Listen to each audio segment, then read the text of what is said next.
हमको बोल क्या रहा, आयत बी डी एफ का क्षेत्रफल ज्ञात कीजिए। आयत बी डी का क्षेत्रफल, आयत बी ई डी एफ का क्षेत्रफल निकालना है। किसका निकालना है रे? क्षेत्रफल का क्षेत्रफल। देखो कैसे करेंगे तो, देखो ए बी सी डी क्या है? सबसे पहले एक समांतर चतुर्भुज है। समान क्या है? समांतर चतुर्भुज। ए बी सी डी क्या है? समांतर चतुर्भुज। ए बी सी डी क्या है रे? समांतर चतुर्भुज। एक समांतर चतुर्भुज है। क्या है? एक समांतर चतुर्भुज। समांतर चतुर्भुज।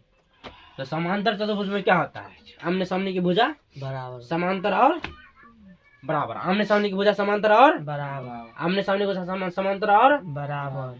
तो ए बी होगा सी डी के बराबर। ए बी बराबर सी डी हो जाएगा। ए बी बराबर सी डी हो जाएगा ना? नहीं होते? चलो अब देखो सी डी में क्या है? सी डी को दो टुकड़ों में बांटा है। सी डी को कितना टुकड़ों में बांटा है? दो टुकड़ों में। क्या सब बांटा है? तो डी ई जोड़ इसी बराबर सी डी। तो सी डी 24 है ना? इसी कितना है? 4। तो डी ई कितना होगा? डी ई बराबर कितना होगा रे? 24 माइनस 4 बराबर 20 होगा ना? सी डी का तो 24 है।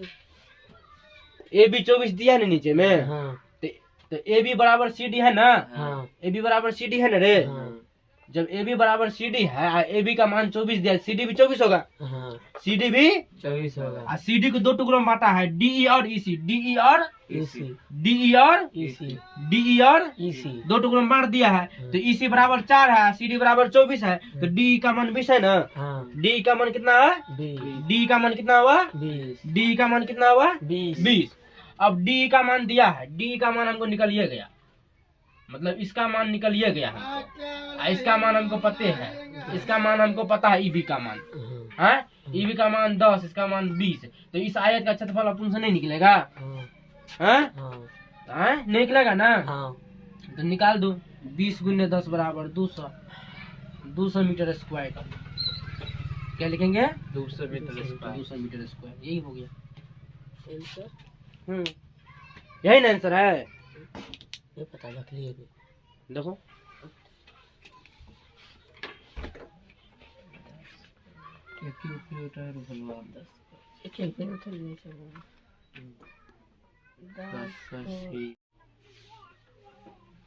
देखो अब इसी फिगर में जब हमको बोल रहा है बीईडीए का निकालने के लिए, किसका? बीईडीए का। बीईडीए क्या है? एक प्रकार का समलंब चतुर्भुज। बीईडी क्या है रे? समलंब चतुर्भुज। लिखना है समलंब चतुर्भुज बीईडीए का क्षेत्रफल। देखो ये कैसे निकालेंगे?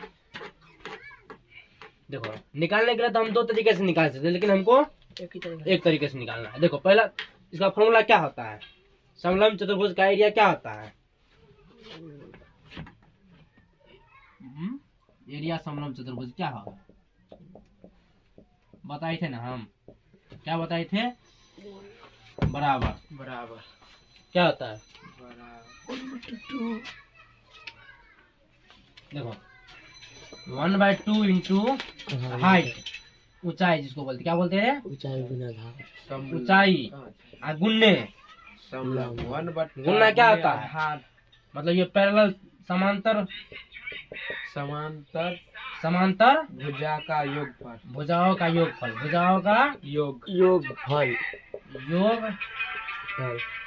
ये ना है। देखो अब समांतर भुजा इसमें क्या होगा? बीईडीए। देखो बीईडीए समांतर भुजा क्या होगा इसमें? बीईडी। तो ऊंचाई से क्या हो गया? ऊंचाई 10 होगा ना? ऊंचाई 10 है ना? ये 10 तो ये भी 10। समांतर भुजा कौन सा है? एगो ये ए बी और डी। ए बी और डी। तो ए बी कितना है? 24। डी कितना है? 24। डी बराबर 20 नहीं रे? 20 डी 20 है ना था? तो ए बी इतना है और डी इतना है, 20 है। तो करो दोनों को जोड़ दो। 24 जोड़ 20। अब इसको करेगा ये 5 होगा। ये 5 गुने 44 कितना निकालो इसको। 5 को 20 220 होगा, 220। ये हो जाएगा। 44 और 220 नहीं होगा। हाँ देखो ये 44 समांतर भुजाओं का योग जोड़े ना। हाँ जोड़।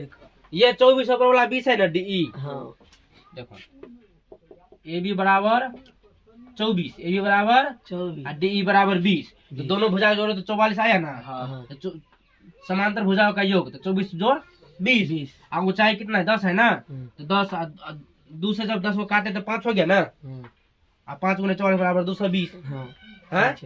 ये हुआ ना। इसका दूसरा तरीका, इसको दूसरा तरीका ऐसे भी निकाल सकते हैं। दूसरा तरीका इसको हम ऐसे भी निकाल सकते हैं। देख लो कैसे निकालेंगे।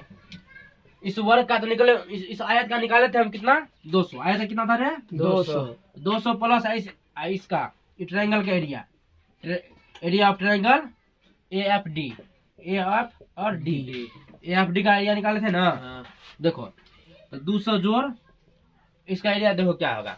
इसका एरिया होगा देखो ये 4 तो ये भी 4 है, ये 4 तो ये भी 4, ये 20 है तो ये भी 20 है, तो ये 4 होगा ना।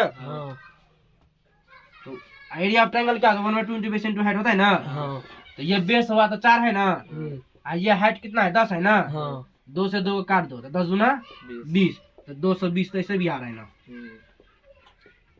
इसने बोले एरिया निकालना तो 2 तरीका है, सीधा फॉर्मूला लगा दो।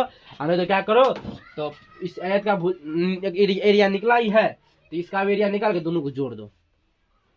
देखो इसमें इसको जोड़ेंगे तो ये निकलना आ गया, बस ये